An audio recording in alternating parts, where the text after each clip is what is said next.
Hello साथियों, स्वागत है आप सभी लोगों का। तो आज हम एचपीजीके के 50 महत्वपूर्ण प्रश्न करेंगे जो किसी भी एचपी लेवल के एग्ज़ाम के लिए बहुत महत्वपूर्ण है। तो यदि आपको वीडियो अच्छी लगे तो वीडियो को लाइक ज़रूर करें, और यदि आप रोज़ ऐसी वीडियोज़ देखना चाहते हैं तो हमारे चैनल को सब्सक्राइब ज़रूर करें। तो बिना किसी देरी के साथ बढ़ते हैं अपने पहले क्वेश्चन की तरफ। तो आज का हमारा पहला क्वेश्चन है, व्यास नदी किस जिले से होकर नहीं बहती है? तो ऑप्शन है आपके पास कुल्लू, कांगड़ा, मंडी, बिलासपुर। तो आपको इनमें से बताना है कि व्यास नदी इनमें से कौन से जिले से बहकर नहीं हो जाती है। तो इसका सही आंसर होगा ऑप्शन डी, बिलासपुर। तो व्यास नदी बिलासपुर जिले से होकर नहीं बहती है। तो बढ़ते हैं अगले क्वेश्चन की तरफ। भूरी सिंह संग्रहालय कहाँ स्थित है? तो ऑप्शन है आपके पास मंडी में, शिमला में, चंबा में, धर्मशाला में। तो इसका सही आंसर होगा ऑप्शन सी, चंबा में। तो भूरी सिंह संग्रहालय चंबा में स्थित है। संसार चंद पुस्तक के लेखक कौन है? तो ऑप्शन है आपके पास विशाखा दत्त, भजन सिंह, देवदत्त शुक्ल, राजेश्वर नारायण सिंह। तो इसका सही आंसर होगा ऑप्शन डी, राजेश्वर नारायण सिंह। तो यह संसार चंद पुस्तक के लेखक है। तो बढ़ते हैं अगले क्वेश्चन की तरफ। हिमाचल प्रदेश का सबसे कम साक्षरता वाला जिला कौन सा है? तो ऑप्शन है आपके पास चंबा, बिलासपुर, कुल्लू, कांगड़ा। तो इसका सही आंसर होगा ऑप्शन ए, चंबा। तो सबसे कम साक्षरता वाला जिला चंबा है और सबसे ज़्यादा साक्षरता वाला जिला Hamirpur. National biological laboratory Himachal Pradesh के किस स्थान पर स्थित है? तो ऑप्शन है आपके पास पालमपुर, नाहन, सोलन, शिमला। तो इसका सही आंसर होगा ऑप्शन ए, पालमपुर। तो नेशनल बायोलॉजिकल लेबोरेटरी पालमपुर में स्थित है। तो बढ़ते हैं अगले क्वेश्चन की तरफ। इंदिरा गांधी मेडिकल कॉलेज हिमाचल प्रदेश में कहाँ पर स्थित है? तो ऑप्शन है आपके पास हमीरपुर, सोलन, शिमला, कांगड़ा। तो इसका सही आंसर होगा ऑप्शन सी, शिमला। तो Indira Gandhi medical college IGMC Shimla में स्थित है। हिमाचल प्रदेश विश्वविद्यालय शिमला की स्थापना कब की गई थी? तो एचपीयू की स्थापना कब की गई थी? तो ऑप्शन है आपके पास 1966 में, 1974 में, 1971 में, 1985 में। तो इसका सही आंसर होगा ऑप्शन सी, 1971 में। तो 1971 में हिमाचल प्रदेश विश्वविद्यालय, हिमाचल प्रदेश यूनिवर्सिटी की स्थापना की गई थी। तो बढ़ते हैं अगले क्वेश्चन की तरफ। पुरातन काल में सुंदरनगर को किस नाम से जाना जाता था? तो ऑप्शन है आपके पास बनेड़, मंडप, सुकुनगर, स्वर्णपुर। तो इसका सही आंसर होगा ऑप्शन ए, बनेड़। तो प्राचीन समय में सुंदरनगर को बनेड़ नाम से जाना जाता था। तो बढ़ते हैं अगले क्वेश्चन की तरफ। तो हमारा अगला क्वेश्चन है, लेखिका एवं चित्रकार नोराहा रिचर्ड कहाँ रहती थी? तो ऑप्शन है आपके पास मनाली, शिमला, अंद्रेटा, धर्मशाला। तो इसका सही आंसर होगा ऑप्शन सी, अंद्रेटा। तो लेखिका और चित्रकार नोराहा रिचर्ड यह अंद्रेटा में रहती थी और अंद्रेटा कांगड़ा में स्थित है। बढ़ते हैं अगले क्वेश्चन की तरफ। निम्न में से किसका मुख्यालय शिमला में है? तो ऑप्शन है आपके पास आर्मी प्रशिक्षण कमान, उत्तरी कमान, दक्षिणी कमान, पश्चिमी कमान। तो इसका सही आंसर होगा ऑप्शन ए, आर्मी प्रशिक्षण कमान। तो बढ़ते हैं अगले क्वेश्चन की तरफ। हिमाचल प्रदेश कृषि विश्वविद्यालय कहाँ स्थित है? तो ऑप्शन है आपके पास सोलन के नौणी में, शिमला के समर हिल में, कांगड़ा के पालमपुर में। इनमें से कोई नहीं। तो इसका सही आंसर होगा ऑप्शन सी, कांगड़ा के पालमपुर में हिमाचल प्रदेश कृषि विश्वविद्यालय स्थित है। तो बढ़ते हैं अगले क्वेश्चन की तरफ। प्रसिद्ध उपन्यासकार यशपाल का संबंध किस जिले से था? तो ऑप्शन है आपके पास कांगड़ा, मंडी, हमीरपुर, बिलासपुर। तो इसका सही आंसर होगा ऑप्शन सी, हमीरपुर। तो प्रसिद्ध उपन्यासकार यशपाल का संबंध हमीरपुर जिले के भूमपल से संबंधित है। तो बढ़ते हैं अगले क्वेश्चन की तरफ। किस वर्ष लाहौल क्षेत्र पर अंग्रेजों ने कब्जा कर लिया था? तो ऑप्शन है आपके पास 1876 में, 1856 में, 1846 में, 1840 में। तो इसका सही आंसर होगा ऑप्शन सी, 1846 में अंग्रेजों ने लाहौल क्षेत्र पर कब्जा कर लिया था। तो बढ़ते हैं अगले क्वेश्चन की तरफ। विलियम मूरक्राफ्ट ने सुकेत रियासत की कब यात्रा की थी? तो ऑप्शन है आपके पास 1920 में, 1820 में, 1818 में, 1816 में। तो इसका सही आंसर होगा ऑप्शन बी, 1820 में। तो विलियम मूरक्राफ्ट ने 1820 में सुकेत रियासत की यात्रा की थी। तो बढ़ते हैं अगले क्वेश्चन की तरफ। तो हमारा अगला क्वेश्चन है, सुकेत के निम्न में से किस शासक की हत्या उसके सेवकों ने कर दी थी? तो ऑप्शन है आपके पास रतन सेन, सुरमा सेन, साहू सेन, जोगिंदर सेन। तो इसका सही आंसर होगा ऑप्शन ए रतन सेन। तो रतन सेन की हत्या उसके सेवकों ने कर दी थी। तो बढ़ते हैं अगले क्वेश्चन की तरफ। सुकेत रियासत का वह राजा जिसने प्रिंस ऑफ वेल्स अनाथ आश्रम खोला था। तो ऑप्शन है आपके पास जोगेंद्र सेन, अजबर सेन, गिरी सेन, लक्ष्मण सेन। तो इसका सही आंसर होगा ऑप्शन डी लक्ष्मण सेन। तो लक्ष्मण सेन ने प्रिंस ऑफ वेल्स अनाथ आश्रम खोला था। तो बढ़ते हैं अगले क्वेश्चन की तरफ। सुजानपुर के निकट स्थित पालमपुर कस्बा को किसने बसाया था। तो ऑप्शन है आपके पास आलमचंद, घमंडचंद, संसारचंद, हमीरचंद। तो इसका सही आंसर होगा ऑप्शन ए आलमचंद। तो पालमपुर कस्बा को आलमचंद ने बसाया था। तो बढ़ते हैं अगले क्वेश्चन की तरफ। निम्न में से किसने कांगड़ा की धन संपदा को बुरी तरह लूटा था। तो ऑप्शन है आपके पास फिरोज शाह तुगलक, महमूद गजनवी, मोहम्मद तुगलक, मोहम्मद गौरी।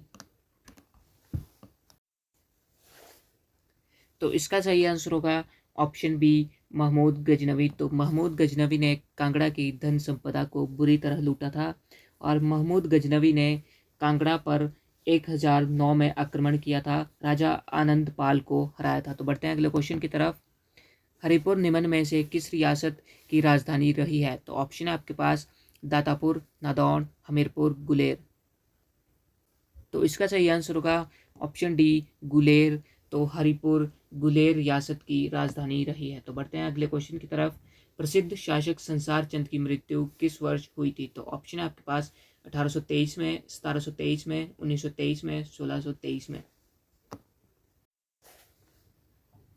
तो इसका सही आंसर होगा ऑप्शन ए 1823 में। तो 1823 में संसार चंद की मृत्यु हुई थी और यह सर्वाधिक प्रसिद्ध राजा था। तो हमारा अगला क्वेश्चन है, महाभारत के युद्ध में कांगड़ा के किस कटोच वंशीय राजा ने कौरवों की तरफ से भाग लिया था। तो ऑप्शन है आपके पास अभयचंद, घमंडचंद, संसारचंद, सुशर्माचंद।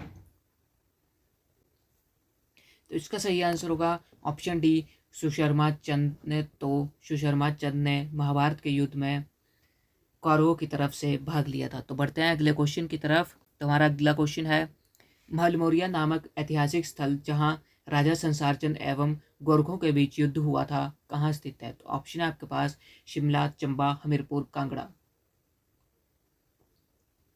तो इसका सही आंसर होगा ऑप्शन सी हमीरपुर। तो महलमोरिया नामक स्थल हमीरपुर जिले में स्थित है। तो बढ़ते हैं अगले क्वेश्चन की तरफ।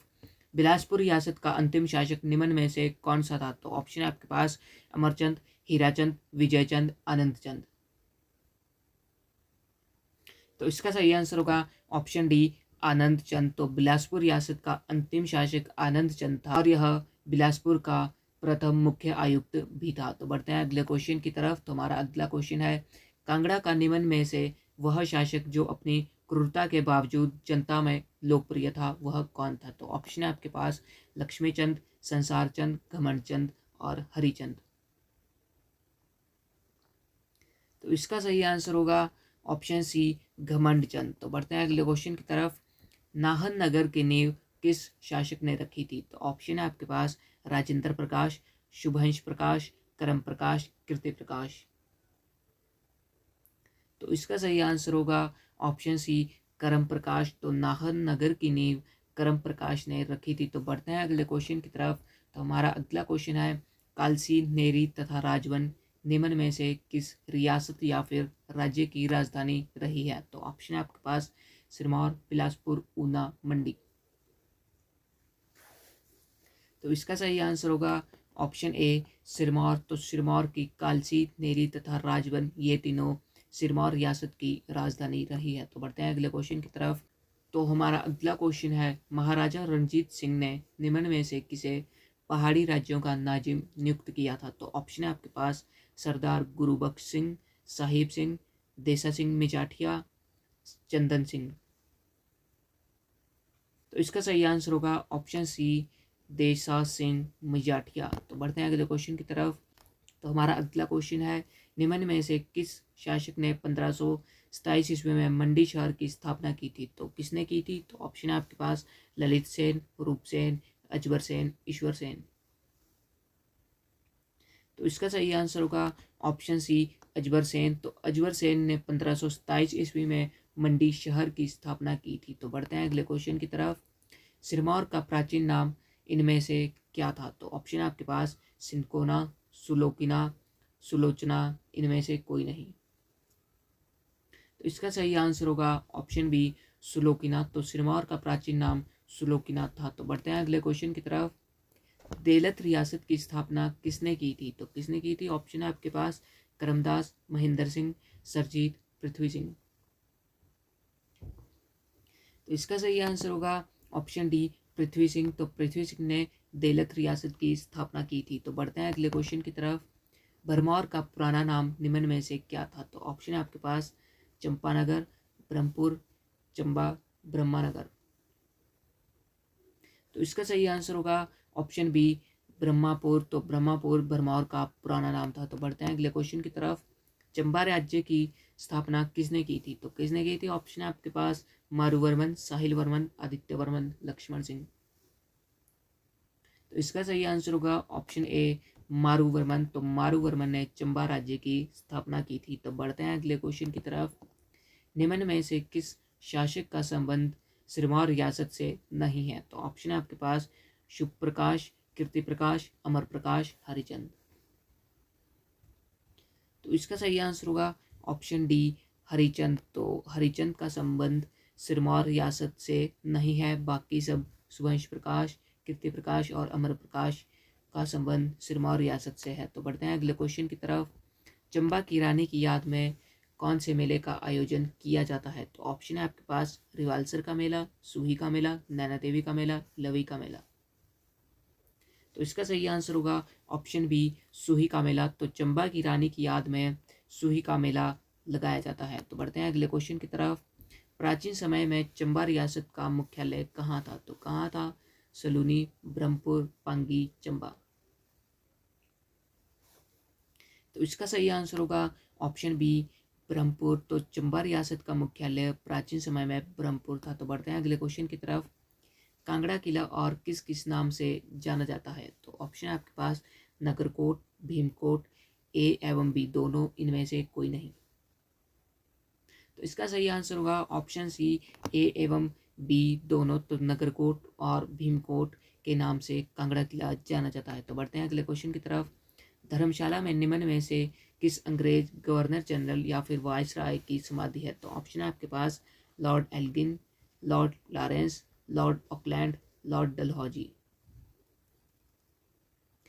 तो इसका सही आंसर होगा ऑप्शन ए लॉर्ड एल्गिन। तो लॉर्ड एल्गिन की समाधि धर्मशाला में स्थित है। तो बढ़ते हैं अगले क्वेश्चन की तरफ। तो हमारा अगला क्वेश्चन है निम्न में से किसे हमीरपुर का संस्थापक कहा जाता है? तो किसको कहा जाता है? घमंडचंद, हमीरचंद, हरिचंद या फिर संसारचंद। तो इसका सही आंसर होगा ऑप्शन बी हमीरचंद। तो हमीरचंद को हमीरपुर का संस्थापक कहा जाता है। तो बढ़ते हैं अगले क्वेश्चन की तरफ। हिमाचल प्रदेश की पब्बर घाटी को अन्य किस नाम से जाना जाता है? तो ऑप्शन है आपके पास बागी घाटी, रोहड़ू घाटी, सेतु घाटी, इनमें से कोई नहीं। तो इसका सही आंसर होगा ऑप्शन बी रोहड़ू घाटी। तो पब्बर घाटी को रोहड़ू घाटी के नाम से भी जाना जाता है। तो बढ़ते हैं अगले क्वेश्चन की तरफ। कुंजुम दर्रा किस घाटी में अवस्थित है? तो किस में अवस्थित है? कुल्लू घाटी, स्पीति घाटी, पांगी घाटी या फिर कांगड़ा घाटी। तो इसका सही आंसर होगा ऑप्शन बी स्पीति घाटी। तो कुंजुम दर्रा स्पीति घाटी और लाहौल घाटी को आपस में जोड़ता है। तो बढ़ते हैं अगले क्वेश्चन की तरफ। किन्नर कैलाश नामक पर्वत शिखर हिमाचल प्रदेश के किस जिले में स्थित है? तो ऑप्शन है आपके पास किन्नौर, चंबा, कुल्लू, लाहौल। तो इसका सही आंसर होगा ऑप्शन ए किन्नौर। तो किन्नर कैलाश किन्नौर में स्थित है। तो बढ़ते हैं अगले क्वेश्चन की तरफ। सूरजताल व चंद्रताल नामक झीलें प्रदेश के किस जिले में स्थित है? तो किस में स्थित है? कुल्लू, मंडी, चंबा, लाहौल स्पीति। तो इसका सही आंसर होगा ऑप्शन डी लाहौल स्पीति। तो सूरजताल और चंद्रताल नामक झीलें लाहौल स्पीति में स्थित है। तो बढ़ते हैं अगले क्वेश्चन की तरफ। सत्ताधार झरना प्रदेश के निम्नलिखित में से किस नगर के समीप स्थित है? तो ऑप्शन है आपके पास किन्नौर, हमीरपुर, डलहौजी, ऊना। तो इसका सही आंसर होगा ऑप्शन सी डलहौजी। तो चंबा के डलहौजी में सत्ताधार झरना स्थित है। तो बढ़ते हैं अगले क्वेश्चन की तरफ। तो हमारा अगला क्वेश्चन है हिमाचल प्रदेश से संबंधित रावी नदी का अन्य नाम निम्नलिखित में से कौन सा है? तो ऑप्शन है आपके पास इरावती, असिकनी, विपाशा, सतुत्र। तो इसका सही आंसर होगा ऑप्शन ए इरावती। तो इरावती रावी नदी का संस्कृत नाम है, और यदि वैदिक नाम की बात करें तो रावी नदी का वैदिक नाम परुष्णी है। और यदि असिकनी की बात की जाए तो असिकनी चिनाब नदी का वैदिक नाम है। और यदि विपाशा की बात की जाए तो विपाशा व्यास नदी का संस्कृत नाम है। यदि शतुद्र की बात की जाए तो यह सतलुज नदी का संस्कृत नाम है। और यदि शतुद्री की बात की जाए तो यह सतलुज नदी का वैदिक नाम है। तो बढ़ते हैं अगले क्वेश्चन की तरफ। निम्नलिखित में से कौन सी नदी व्यास की सहायक नदी नहीं है? तो ऑप्शन है आपके पास चक्की, भागा, सुकेती, पार्वती। तो इसका सही आंसर होगा ऑप्शन बी भागा। तो भागा नदी जो है यह व्यास नदी की सहायक नदी नहीं है। तो बढ़ते हैं अगले क्वेश्चन की तरफ। निम्नलिखित में से कौन सी झील मंडी जिले में स्थित है? तो ऑप्शन है आपके पास कमरूनाग, चंद्रताल, रेणुका, लामा। तो इसका सही आंसर होगा ऑप्शन ए कमरूनाग। तो कमरूनाग झील मंडी जिले में स्थित है, और यह मंडी जिले के चच्योट तहसील में स्थित है। और यदि चंद्रताल की बात की जाए तो चंद्रताल लाहौल स्पीति में और रेणुका सिरमौर में है। तो बढ़ते हैं अगले क्वेश्चन की तरफ। निम्नलिखित में से कौन सी झील चंबा जिले में स्थित नहीं है? तो ऑप्शन है आपके पास कमारवा, मणिमहेश, लामा, महाकाली। तो इसका सही आंसर होगा ऑप्शन ए कमारवा। तो कुमारवा झील चंबा जिले की झील नहीं है, बाकी मणिमहेश, लामा, महाकाली यह सब चंबा जिले की झीलें हैं। व्यास नदी निम्नलिखित में से किस जिले से संबंधित नहीं है? तो ऑप्शन है आपके पास कुल्लू, कांगड़ा, ऊना, मंडी। तो इसका सही आंसर होगा ऑप्शन सी ऊना। तो व्यास नदी ऊना जिले से होकर नहीं बहती है, बाकी कुल्लू, कांगड़ा और मंडी इन तीनों जिलों से होकर व्यास नदी बहती है। तो बढ़ते हैं अगले क्वेश्चन की तरफ। निम्नलिखित में से कौन सी नदी शिमला जिले से संबंधित नहीं है? तो पब्बर नदी, सतलुज नदी, व्यास नदी, गिरि नदी। तो इसका सही आंसर होगा ऑप्शन सी व्यास नदी। तो पब्बर नदी, सतलुज नदी और गिरि नदी शिमला से होकर बहती है, बाकी व्यास नदी शिमला से होकर नहीं बहती है। तो बढ़ते हैं अगले क्वेश्चन की तरफ। ये हमारा आज का अंतिम क्वेश्चन है। नाको नामक झील हिमाचल प्रदेश के किस क्षेत्र से संबंधित है? तो ऑप्शन है आपके पास चंबा, किन्नौर, मंडी, शिमला।